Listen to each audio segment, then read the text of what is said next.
ክቡራት ተኸታተልቲ ቻናል ሰላማት ሚስተር ዚል ህፃውንቲ ዘመኑ ዝጠልቦ ዓቕሚ እንግሊዝኛ ንኽውንኑ ዓሊሞም ትምህርታዊ ቪድዮታት ብምድላው ሓገዝቲ መጽሓፍቲ ብምድላው ልዑል ጻዕሪ እናገበሩ ይርከቡ። ስለዚ በቢግዚኡ እናዳለና እንሰዶም ትምህርታዊ ቪድዮታት ክበጽሕዎም ናብ ህፃውንቲ በጽሖም ክጥቀምሎም ክልወጥሎም ዩቲዩብ አካውንትና ቲክቶክ ዩቲዩብ ቻነልና ቲክቶክ አካውንትና ሚስተር ዚል ኤዱክ ሰብስክራይብ ላይክ ሼር ፎሎው ብምግባር ሚስተር ዚል ጽሕፍዎ መጽሓፍቲ ዚል ስፖከን እንግሊሽ ቮሊዩም 1 ካብ ኬጅ ጀሚሮም ዘለዉ ህፃናት ዝርርብ ንክኽእሉላ ዝተዳለወት መጽሓፍ ዚል ስፖከን እንግሊሽ ቮሊዩም 2 ካብ 50 ላዕሊ ዘለዉ ተምሃሮ ዝርርብ ንክኽእሉላ ዝተዳለወት መጽሓፍ ዚል እንግሊሽ ሳይንሳዊ ሜላ አናባ እንግሊሽ ንክኽእሉላ ህፃናት ዝተዳለወት መጽሓፍ ዚል ሳይንስ ዚል ግራመር በምዕዳግ ናብ ወለደ ክባጻሕ እጃሞም የብርክቱ። ስለዚ እዚኣ ትምህርታዊ ቪድዮ ካብ ሳልሳይ ክሳብ 50 ዘለዉ ተምሃሮ ዝተዳለወት እያ። ካብ ዝሓለፈ ዝቐጸለ ፋሚሊ ሪሌትድ ኤክስፕሬሽንስ ሕዝና መጺና ኣለና።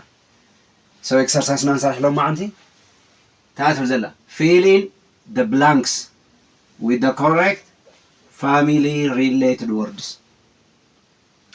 fill in the blanks ታይ ማለት ክፍት ቦታ ባዶ ቦታ fill in ምልኡ ብምንታይ with the correct family related words ልክዕ ብዝኾነ family related ማለት ቤተሰብ ዘመድ አዝማድ ዝገልጽ ሬላቲቭ ዝገልጽ ዘመድ ዝገልጽ ቃል።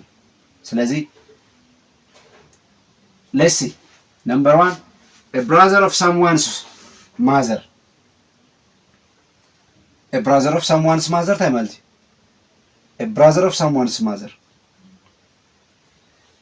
ነዴና ሓዋ ታይና ንብሎ አኮ so አኮ ታይና ንጽውዖ አንክል ነዴና ሓወዴና እንታይና ንጽውዖ አንክል. So a brother of someone's mother is uncle. ሓወዴና uncle ኢልና ንጽውዖ. a brother of someone's father. a brother of someone's father. a brother of someone's father ናይ ቦና ሓው እንታይ ኢልና ንጽውዖ? ናይ ቦና ሓው uncle ኢልና ንጽውዖ. ናይ ቦና ሓው uncle ኢልና ንጽውዖ. The second one, a sister of someone's father. a sister of someone's father ናይ ቦና ሓፍቱ እንታይ ንብላ አሙ. so አሞና ክንብል ተለና በእንግሊዝኛ እንታይ ንብል and አሞና ክንብል ተለና እንታይ ንብል and. ስለዚ and አሞና ወይ ከዓ ናይ ቦና ሓፍቱ ማለት ነው።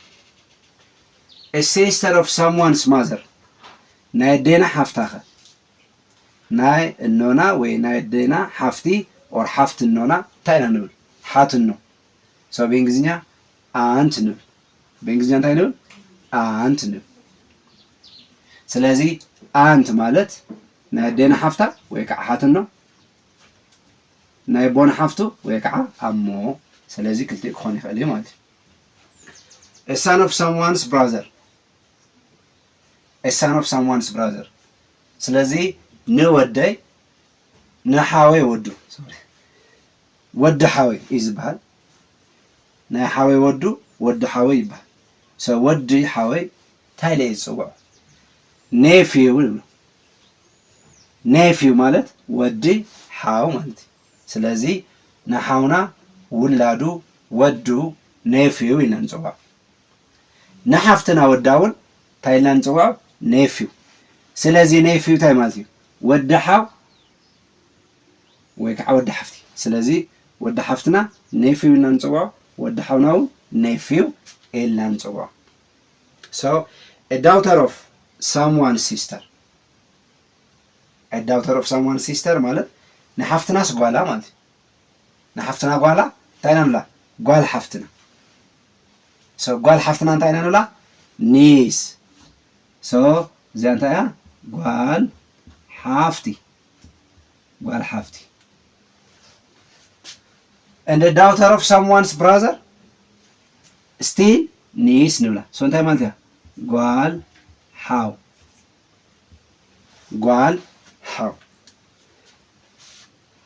ስለዚህ እዚያቶም family related words እዮም መሊስና ኣለና ማለት እዩ ሰው ናይ ልማዓንት ፕሮግራምና እዚ ይመስል ክብራት ተኸታተልቲ በቢጊዜው እንሰደም ትምህርታዊ ቪዲዮታት ክበጽሕዎም ዩቲዩብ ቻነልና ሰብስክራይብ ላይክ ሼር በመግባር ቲክቶክ አካውንትና ላይክ ሼር ፎሎው በመግባር ሚስተር ዚል ጽሕፎ መጽሐፍቲ ዚል ስፖከን እንግሊሽ ቮሊዩም 1 ካብ ኬጅ ጀሚሮም ዘለው ህፃናት ዝጥቀሙላ ዝርርብ ንክኽሉ በጣም ወሳኝ ዝኾነት ዚል ስፖከን ቮሊዩም 2 ካብ 50 ላዕል ዘለው ዝርርብ ንክኽሉ አስተዳለፍ መጽሐፍ ዚል እንግሊሽ ካብ ኬጅ እስከ 4 ዘላ ሳይንሳዊ ሜላና ባነ ክኽሉ ፎኖሎጂ መሰረት ገይራ አስተዳለፍ መጽሐፍ ዚል ሳይንስ ዚል ግራመር በመዕዳግ ናብ ወለዶ ክባጣሕ እጃሞም የምልክቱ ስለዚህ ለማዓንት ዝራና የንታየን a daughter of someone's sister نحفتنا قوالا انتاي ننزو عيلنا نيس سو نيس تمالتي قوال حفتي نحاونا قوالو تاي ننزو عيلنا نيس ساتي مالتي قوال حوبت لنا نحاونا ودو انتاي ننزو عيلنا already نيفيو سو نيفيو مالت ود حاو نحفتنا وداخ انتاي ننزو عو ود حفتي سو نيفيو ستيل ندينا حفتا بإنجليزية أنتي ننزوع ويحاتنو نقولنا يا مالتي نبون حفتو أمو ستيل أنت خونا خلتي سلازي ندينا حوا أكونا نتاي ننزوع أنكل نبونا حاو بون تاي بالإنجليزية أنكل so لما عند برنامج زي مثل أبقى على سكان رخب دحين كني